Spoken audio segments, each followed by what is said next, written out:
Spawning in the top right-hand corner from Team LGS Latin Gaming Squad as our Teal Zerg player, currently down 0-2. Let's hear it if you're cheering for him. We have Eva. And in the bottom right-hand corner, as our red Protoss player from Team Western Wolves, showing an absolutely unbeatable game so far here today, we have Arthur. Yeah, we have a little bit of discussion going on in chat. I really want to stress this, guys. It's not the fact that the Blink Stalkers are broken. It's the person controlling the Blink Stalkers that's broken. Because I dare any of you to try and pull that off. Without the skill and the tenacity that Arthur has, you will not achieve the same results. It's like watching... Personally, I would have died minutes earlier than that. Like, I wouldn't have been able to do that. Well, it's like watching Beyond. This is a big example, because I'm a Terran player. Watch Beyond target Banlings, guys. It's like he has an aimbot on. I mean, you can't compete with that. Yeah, it's fantastic just to watch that kind of thing. So now we can see that Arthur once again did put the pylon in his main base. He's actually, just continued to make a whole bunch of probes. And looks, he's got 4 trained right now. So it looks like we're going to be seeing once again the Nexus first here out of Arthur. What I really like too for Arthur is he plays this sort of not super slow and not super defensive game like you might see someone like Happy do, but he plays a very methodical game. And that was so well thought out. We saw, I mean, the biggest thing to me that stood out in the entire match, despite the fact that the Blink Micro seems to be the biggest, like, oh my god factor, the double pylons for the reinforcement points. That's a lot of forward thinking, knowing that the first pylon's going to get picked off and focused immediately. You need the second one to really go for that very, very aggressive warp in. So small things like that really stand out to me when I'm watching a player like Arthur. Yeah, definitely a good point there. And I mean, after he lost that 1 forward pylon, just maintaining that second one in the back, I'm like, he didn't even think about putting down another one just in case. He just lived off that one and was able to just defend it. Well, we'll have to see. Guys, again, this is potentially the last game. I hope it's not, but again, best of 5 means first of 3 wins. And Arthur, with a very nice victory, 2-0, can Eba turn this around? And I don't know, he's just got to play the game of his life to make this work. Now, he's going for a triple expand when Arthur did not go for Forge first. So, yeah. Oh, actually, he did go for Forge. Sorry, it's in the main. What am I talking about? This, actually, really... No, it was Nexus first. Forge went down afterwards, but it was just finishing up when you said that. Right, sorry. So I was looking at the main, and I was like, wait, how's the cannon going down if it's Gateway? Caught me off guard there a little bit, as a lot of players don't do this, but pretty cool nonetheless. Meanwhile, Arthur getting a scout around. This is not... There's no forced cross spawns or anything like that. All spawns are available on Whirlwind, guys. Yeah, that's definitely true. So we're going to be seeing either top versus bottom, or we're just going to be seeing kind of a quick game. I mean, when you can get this entire map like split in half, that's an insane game, and most of the time you'll never see that happen because it's just too hard to defend this entire map.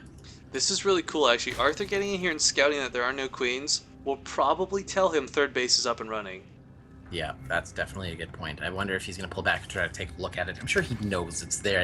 You don't even have to go look, but, to be safe, you might as well answer your own questions, correct? Yeah, he is going to scout this. Yeah. So nicely done there by Arthur. Good read on the buildings. Okay, and what is Arthur's response going to be to this? I mean, he does have that normal expansion up. We did see that he's got the 1 gate down. Cybernex is coming down as well. We also seen him in the last gate put just down 3 gateways just like right away. So I think we're probably going to be seeing him do that again. I mean, play with what you're comfortable with if it's winning, right? Yeah, don't fix what isn't broken. Yeah, exactly. All right, well, that probe here from Arthur is kind of just chilling in the center of the map. For Eba, though, we can see that he did get all those queens out. He's starting to get his gas as well. Continue to make more drones. So it's just going to be playing very, I guess you could say, very focused on his macro at this point. But oh my god, a starport. I'm surprised that probe lived. It was getting hunted down for a little bit. Arthur hiding away very nicely, tidy, but oh, he's got to be careful. These Zerglings are going to be a bit of a pain. He should not lose the Stalker if he does this correctly. Yeah, he'll be fine, by the looks of it. And manages to retreat just in the nick of time. All right, well, that Stargate is down. Yeah, he desperately wants to kill this Overlord. He doesn't want to scout the Stargate. He should be able to not... Actually, he won't be able to knock it down. He should scout this. Keep an eye on the vision. Does see it just barely. Just barely seeing that. And the Phoenixes gets produced. For our Zerg player, I wonder if this is going to be an indication to throw down a couple of different sport colors. There they go. 2 on its way right now. This could be some classic metagaming, though. Arthur goes Phoenix. His opponent goes Hydralisk, so Arthur responds with Colossus, boiling down to that late game composition. Or alternatively, Arthur might just get to be abusive with these Phoenixes. As we saw earlier today, Talix, Phoenixes can be kind of BS units. Yeah, they can be pretty good. I'm pretty sure it was, Lucky earlier today that was just amazing with the Phoenixes. Yeah, I think it was Lucky. I don't recall exactly who, but I just remember SCA seeing Lucky, that's what it was. a stupid amount of damage being done with Phoenixes. Yeah, it was insane. They paid for themselves and every other unit on the Protest army at that point. Well, Roach Warren coming out, no upgrades yet really indicating what he wants to go with. This Roach Warren could be a just-in-case Warren, but I would really like to see him get baited into those Hydras. Not because I want to see Eva lose, but because I kind of feel that in that late game scenario, Tempest Colossus lose the Swarmhouse Corruptor. Yeah, it's a very strong composition here. So, I mean, do you think we're going to be able to see Eva, take out Arthur in the early game before it manages to progress too far? Or do you think it's going to be a very, very hard struggle for him to try to continue to deny the third base? With Arthur going with so many Phoenixes, going for something like a Baneling All-In might not actually be too bad of an idea, but it's a little bit late in the time for him to really hit any sort of nice timing with that. We've got the Robo on the way, so we're going to see probably the Observer come out first, maybe an Immortal, but definitely get that Robo Bay out ASAP. Yeah, it's going to be very, very great to have. All right, well, we can see that Arthur is continuing to be very aggressive with these Phoenixes. A whole bunch of Zealots coming into the third base right now. We're going to try to see if he can do yeah, there's good, all these spores, damage. but no spines, no ground defense.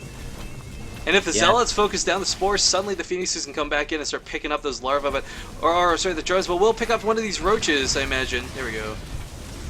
And the spore gets killed, another one going down immediately. Drones surrounding the Zealots, but even so, you don't really want to surround a Zealot with your workers.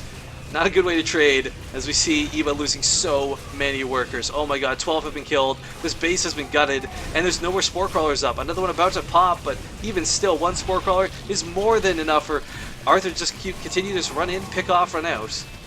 Yeah, definitely a good point. Well, we can see that Ebba held it, but I mean, at the loss of 13 different workers so far into this game, god, even the Overlord's getting abused now. This seems like something we've seen before, where Phoenixes are just really, really, really good. Is there no Spore? Oh, there is. Spore Crawler very far off, so yeah, these Overlords will not retreat in time. Might even pick off this Queen. Can probably pick off this Queen. And of course, picking up Queens is such a hard deal. It's like picking off Terran Tech Labs. It's so essential to production to keep that Larva Inject going. And getting these Queens down like this early, devastating. Yeah, definitely a great point. Here comes the Void Ray follow-up. We've been so busy focusing on the Phoenix, it's like, surprise, there's an even nastier unit available. Yeah, I actually didn't even see the Void Ray in production because I'm a bad caster, but it's just been, you have to watch these Phoenixes and just how much damage they're doing. It's actually very incredible. The third base for Arthur did manage to go down. We can see that Ebba is flooding across the map with just a couple of units. But the roaches coming are all low health. The Void Ray did a lot of damage. Didn't kill a lot of them, but they're all so low. Yeah, that's definitely true. This is such dirty play. Watch this happen. Yeah, it's really hard to watch. God, that Void Ray is just like, hey guys, what's going on? I'm a Void Ray. You're just roaches. God. Well, let's think about the different things that Ebba could do as an answer to this, and what he's actually doing. Right now, he's making 9 Hydralisks. It's a good unit to use. Very effective against Void Rays in smaller numbers. Also very effective against Phoenixes as long as they can get into a good engagement. And, he's also getting the muscular augments, so the Hydralisks move just a little bit faster. But we have seen that Arthur knows how to deal with Hydralisks. I mean, obviously, that seems to be Ebba's comfort unit. We've seen him use it over many different games. But do you think there's something a little bit better he could be using to try to deal with this? Not with I mean, he's got Swarm Host. It always comes down to Swarm Host. But yes, Colossus with Thermal Lance coming out. Nice Force Fields do catch a lot of these Hydralisks.